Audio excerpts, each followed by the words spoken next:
네, 이어서 한 주간의 주요 정치 이슈 보도국 박지성 기자와 함께 주간 정치에서 살펴봅니다. 박 기자, 주말 사이 김민석 국무총리와 정청래 민주당 대표가 또 광주와 전남을 다녀갔습니다. 두 사람 모두 광주 전남 방문이 잦은 것 같은데요. 네, 먼저 정청래 대표가 금요일 저녁에 전남대에서 당원 교육을 했고요.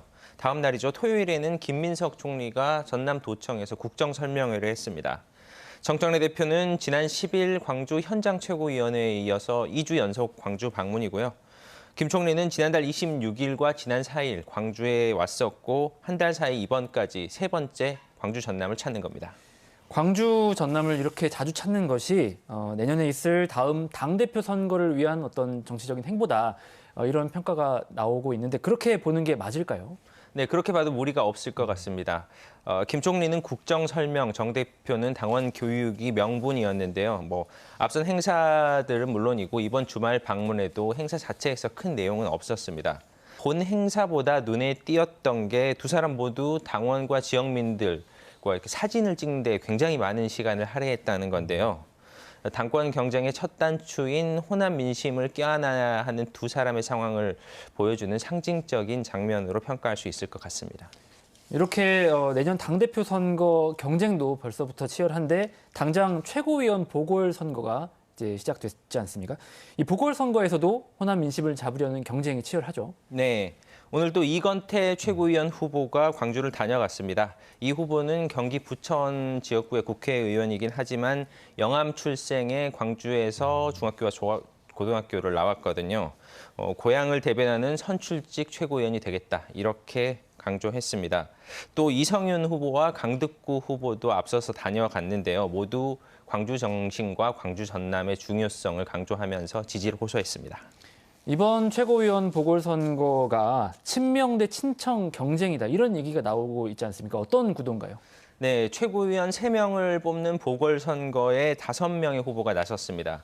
일단 구도는 친명계가 이건태, 강득구, 유동철 후보고 친청계가 문정복, 이성윤 후보입니다. 제가 광주로 오는 후보들에게 이 친명 대 친청 구도 어떻게 생각하는지 질문을 다 던져봤는데요. 온도가 좀 다릅니다. 친청계 이성윤 후보는 그런 건 없다, 모두 다 친명이다 하면서 지금 정청래 대표를 중심으로 한 지도부랑 똑같은 입장이었는데, 친명계 이건태 후보는 누가 더 대통령을 잘 도울 수 있는지를 보는 선거다라고 하면서 우회적으로 당정 엇박자를 지적했습니다. 최고위원 선거가 사실 이 정도로 주목받지는 않았던 것 같은데 이번 선거는 특히 이제 관심이 많습니다. 선거 결과에 따라서 뭐가 달라진다고 봐야 될까요? 이 보궐선거의 3명 중에 친명 혹은 친청계 인사가 몇 명이 포함되느냐에 따라서 앞으로 당의 구도가 바뀔 수 있습니다. 이미 1인 1표제 부결이 되면서 타격을 입은 정청래 대표 입장에서는 최소 2명은 당선을 시켜야지 최고위원회 주도권을 쥘 수 있는 거고요.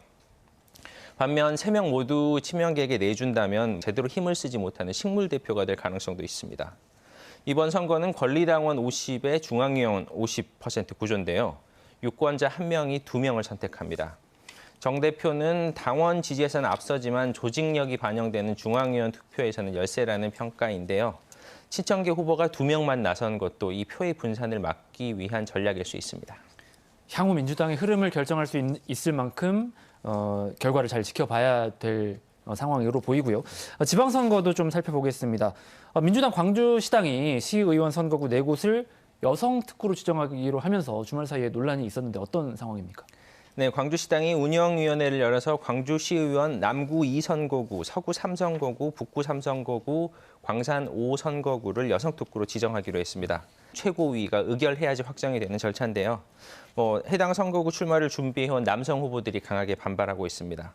특히 서구 3선거구의 현역 의원인 이명로 광주시 의원은 시당 위원장인 양부남 의원이 민주당 경선 당시 자신을 돕지 않았기 때문에 한 보복성 조치다, 이렇게 기자회견까지 했습니다.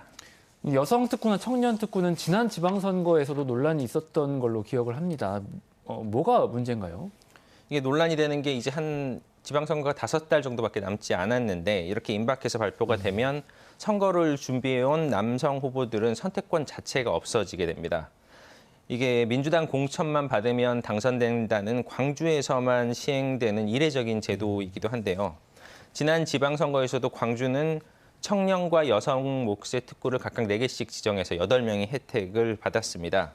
이번에 기자회견을 통해서 반발한 이명래 의원 같은 경우도 청년 특구 지정을 통해 시의회에 입성한 경우입니다.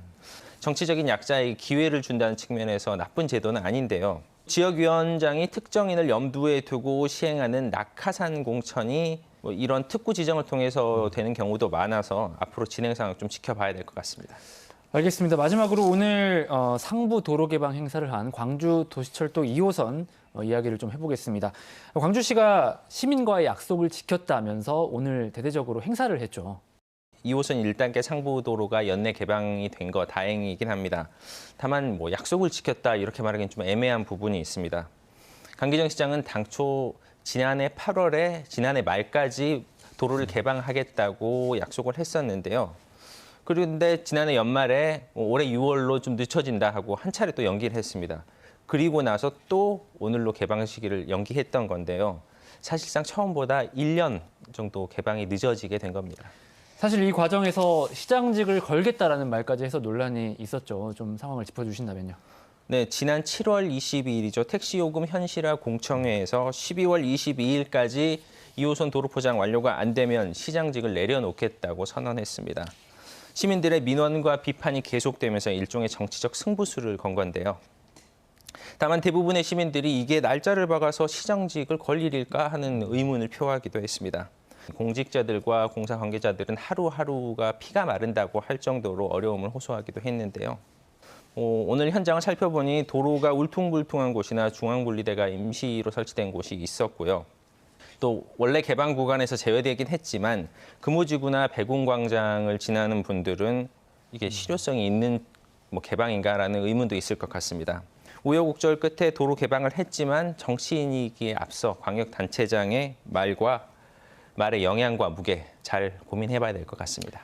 일련의 과정이 시민들의 마음을 어떻게 만들었을지, 어떤 영향을 줄지도 좀 지켜봐야 될 것 같습니다. 네, 박 기자, 오늘 말씀 여기까지 듣겠습니다. 고맙습니다.